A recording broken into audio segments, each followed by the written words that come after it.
बजर के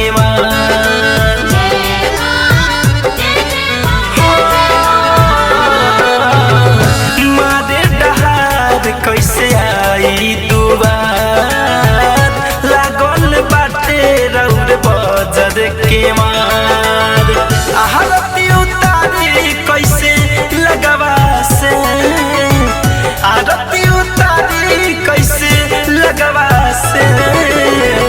डर लागे माई राउर बघवा से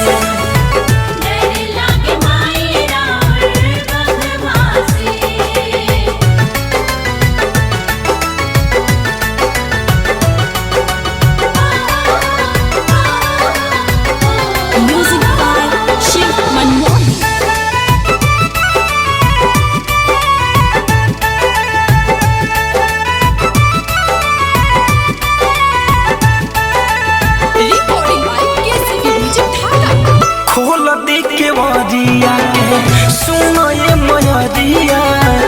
दर्शन करे खातिर आइल बापू जरिया ए माई हाँ खोल दी के मरिया के सुनो ये मयरिया दर्शन करे खातिर आइल बापू जरिया खड़ा भइल बाटे सब अगवा से खड़ा भइल बाटे सब अगवा से डर लागे माई राउर बघवा से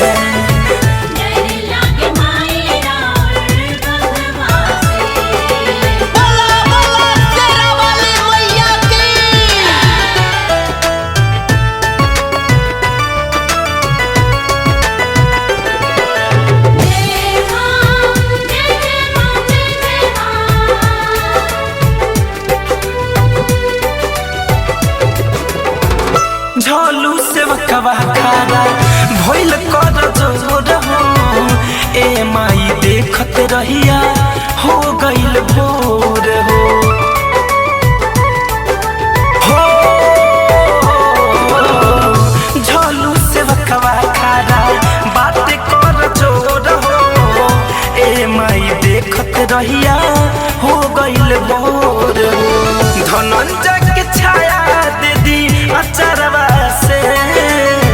धनंजय के छाया दे दी अचरवा से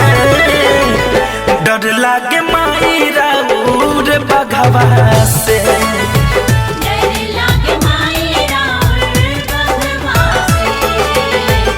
recording by KCP music Dhaka.